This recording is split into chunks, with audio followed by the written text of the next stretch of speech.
Bienvenue à tous dans ce nouveau journal, mesdames et messieurs, bonsoir. Voici les principaux titres. La marche de l'opposition est confirmée pour ce samedi 20 mai à Kinshasa. Entre-temps, l'hôtel des villes autorise aussi la marche des ligues des jeunes de l'UDPS et AVC, sans oublier le meeting de l'ACP ce même samedi. La question des itinéraires reste confuse. Une grève générale est annoncée à l'enseignement primaire, secondaire et technique à partir de ce lundi 22 mai 2023. Les enseignants dénoncent le non-respect par le gouvernement de ses engagements contenus dans l'accord de Mbuela Lodge.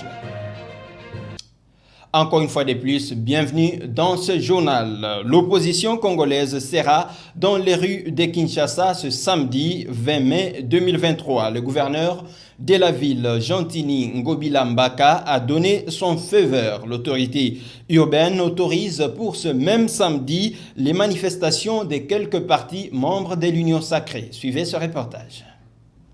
Après leurs échanges qui ont eu lieu vendredi 18 mai à l'hôtel de ville de Kinshasa, les partis politiques de l'opposition, à savoir LGD, SID, Ensemble pour la République et Envol, et l'autorité urbaine présentent deux discours opposés quant aux itinéraires de la marche prévue ce samedi 20 mai 2023. Gratien Sakala est ministre provincial de l'Intérieur. L'autorité urbaine, fort des principes démocratiques, a informé les différents secrétaires généraux présents de l'organisation ce samedi 20 mai de plusieurs autres organisations politiques, parmi lesquelles l'Alliance des Congolais progressistes qui tiendra un meeting au terrain municipal de Massina, mais également de l'initiative prise par la Ligue des jeunes de l'UDPS en collaboration avec les autres ligues de jeunes des partis de l'Union sacrée.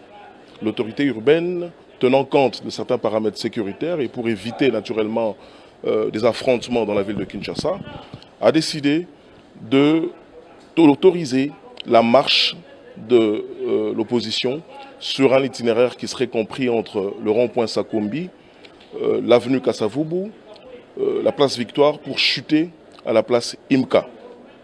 Et la Ligue de jeunes de l'UDPS partira du rond-point Ngaba pour chuter à la place, devant la place Saint-Raphaël, de l'église Saint-Raphaël.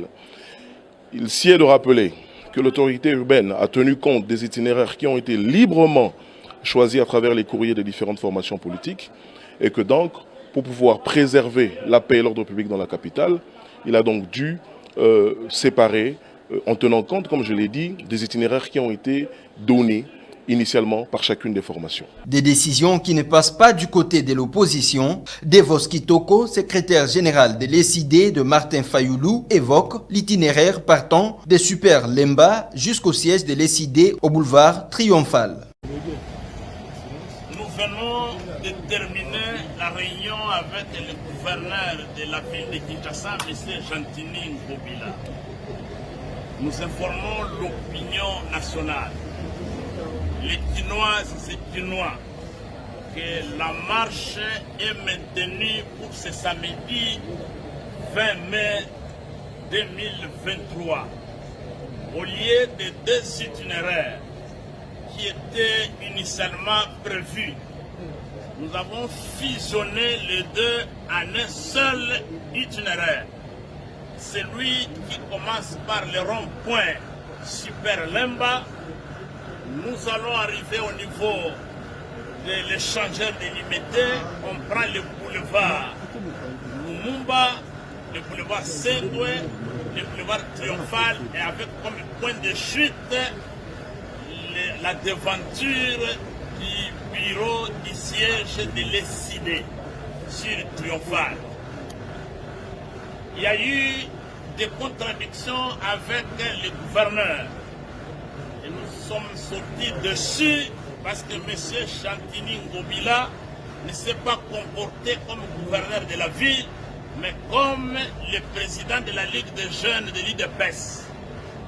En voulant nous cantonner en un coin de la République et en comparant nos quatre formations politiques à la jeunesse de l'UDPS dont il se réclame protecteur. Comme l'avait dit mon grand frère, Bolinguetenge, secrétaire général de l'Assemblée pour la République, n'accepteront jamais qu'un petit groupe clanique soit-il, nous impose le silence par la violence. Nous n'allons pas accepter d'être réduits en esclavage par la violence. Nous allons résister, nous sommes des citoyens, nous avons écrit à l'hôtel de ville pour l'informer conformément à la Constitution. Le devoir de l'hôtel de ville, c'est de prendre des dispositions pour sécuriser et encadrer les manifestants du début jusqu'à la fin. Pour certains observateurs avertis, cette contradiction pourrait aboutir à des dérapages dans un camp comme dans un autre lors de la tenue de toutes ces manifestations. Qui vivra, verra. Rendons-nous à présent dans la province de l'Ituri. Le consortium VNG International et Cordaid a présenté au gouverneur militaire les résultats du projet ESPER lors d'une réunion de restitution de la mission de suivi intra-provincial pilotée par les experts du gouvernement de la province de l'Ituri. Plusieurs avancées et défis liés à la gouvernance sécuritaire ont été relevés au cours de cette réunion tenue hier jeudi au cabinet du gouverneur. Suivez cette correspondance. L'impunité, le chômage et le manque d'effectifs militaires et policiers, telles sont les causes de l'insécurité actuelle en territoire de Mahagi et Irumu. Ceci ressort de la mission effectuée par les experts du gouvernement provincial de l'Ituri à l'issue d'une mission d'évaluation de la période semestrielle allant d'octobre 2022 à mars 2023 du programme Ensemble pour la sécurité et la paix à l'est de la RDC, ESPER en sigle, mise en œuvre par les consortiums VNG International et Cordaid. La population a félicité les rapprochements qui existent entre les autorités territoriales et les autorités au niveau sur des échanges de questions de sécurité. Lors de la présentation de ces rapports devant le membre du comité provincial de sécurité, les gouverneurs militaires, le lieutenant-général Luboya Kashamadjoni, se félicite de la mise en œuvre du dit projet en province qui contribue nettement à l'amélioration de la situation sécuritaire à travers plusieurs actions en cours. Cependant, plusieurs défis restent à relever, surtout par rapport à l'effectivité de PDDRCS à travers son pilier dialogue entre les communautés, l'un d'appui à l'état de siège pour le bien-être de la province de l'Ituri. Le PDDRCS se fasse voir parce que jusqu'à présent, au niveau des localités, nous n'avons pas assez de sensibilisation. Je demande à ces populations-là, n'est-ce pas, de nous aider d'abord à mettre aussi la pression sur leurs fils, leurs enfants qui ont des armes. C'est vrai, ils disent que voilà, ils ne sont pas sûrs, ils sont peut-être pas sûrs encore des moyens qui ont été déployés, mais qu'ils arrivent dans les sites pour voir. Il faut d'abord que les gens arrivent, n'est-ce pas, à se pardonner. Les populations arrivent à se réconcilier.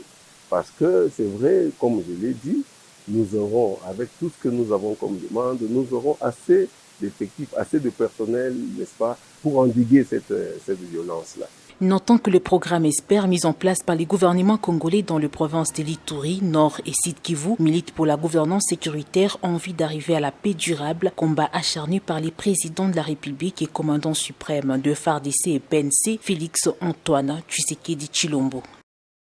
C'était là la correspondance de Sarah Mugiza. Mais restons dans cette province. Après les opérations de grande envergure menées dans plusieurs contrées, voulais-je dire, de l'Ituri par les forces armées de la République démocratique du Congo, la police nationale congolaise dans cette province envisage de nouvelles mesures en vue d'assurer davantage la protection de la population et ses biens dans différents territoires de l'Ituri. Suivez une fois de plus cette correspondance. Un nombre important des éléments de la police nationale congolaise sera bientôt déployé dans les zones conquises par les forces de défense et de sécurité à travers la province de l'Ituri pour maintenir l'ordre public et accompagner le processus des retours de déplacés en vue de pérenniser la paix. Cette annonce du commissaire provincial de la PNC Ituri intervient à l'issue de la mission d'itinérance effectuée par les gouverneurs de province accompagnés par les comités provinciaux de sécurité dans le sud-est du territoire d'Irumu. Pour le numéro 1 de la PNC Ituri, après les constats faits sur terrain, un travail défense est fait par son service pour répondre aux urgences qui s'imposent. et la population commence à rentrer. Et quand la population rentre, ça veut dire que la police doit accompagner justement ces retours-là. À Tchabi, par exemple, où la population est rentrée. À Boga même, il faut renforcer. À Bourassi également, où la population est rentrée. Un travail est en train d'être fait pour justement un redéploiement correct. Parce qu'il y a des endroits où la police était obligée de se déplacer et ces gens-là, les assaillants ont saccagé nos bureaux, ont détruit les infrastructures qui existaient. Il va falloir très rapidement refaire ces infrastructures-là. Et il y a déjà la présence, mais il faut encore renforcer avec les effectifs. En outre, le commissaire divisionnaire adjoint Ngoïsengue Loakio se félicite du bon déroulement de l'opération d'identification et d'enrôlement des électeurs, première étape du processus électoral qui a connu un franc succès en Ituri grâce à l'accompagnement de la police. Vous venez de constater qu'avec les peu de moyens que nous avons su sécuriser l'étape du processus, l'enrôlement venait de se terminer. Aujourd'hui, les autorités de la commission électorale indépendante sont satisfaites du travail qui a été fait au niveau de la base ici. Et ce travail-là qui a été sécurisé par la police. Cependant, conformément à sa mission régalienne, la PNC Ituri doit continuer à faire preuve de plus de professionnalisme, a martelé le patron de la PNC Ituri, qui appelle également la population à collaborer davantage avec le service de défense et de sécurité pour faire de l'Ituri un oasis de paix. Parlons éducation à présent. L'intersyndicale des enseignants de la RDC décrète une grève générale et sèche sur toute l'étendue du pays dès ce lundi 22 mai 2023. À la base, le non-respect par le gouvernement des engagements pris dans l'accord d'Embouela Lodge. Suivez ce reportage. Une décision prise à l'issue de l'Assemblée générale tenue jeudi 18 mai 2023 à Kinshasa. Dans un communiqué signé par Godefroy Matondo, son porte-parole, l'intersyndicale des enseignants du Congo a pris la mesure d'arrêter le travail à partir de lundi 22 mai sur toute l'étendue du territoire national. Jusqu'à nouvel ordre, précise le document. Cette plateforme justifie ce mouvement de grève au non-respect par le gouvernement des engagements pris en Mbouela Lodge au Congo central avec le banc syndical. Cela étant, l'intersyndicale de l'EPST invite tous les enseignants et les personnels œuvrant dans les écoles à l'inspection dans tous les bureaux gestionnaires et ceux des services centraux de l'EPST d'observer cette décision syndicale dans leurs services respectifs. À titre de rappel, le 18 novembre 2021, en Mbouela Lodge, dans la province du Congo central, le gouvernement et le banc syndical de l'EPST avaient signé un accord portant sur toutes les revendications des enseignants, entre autres la régularisation salariale des nouvelles unités et des non-payés avec effet rétroactif d'1 mois.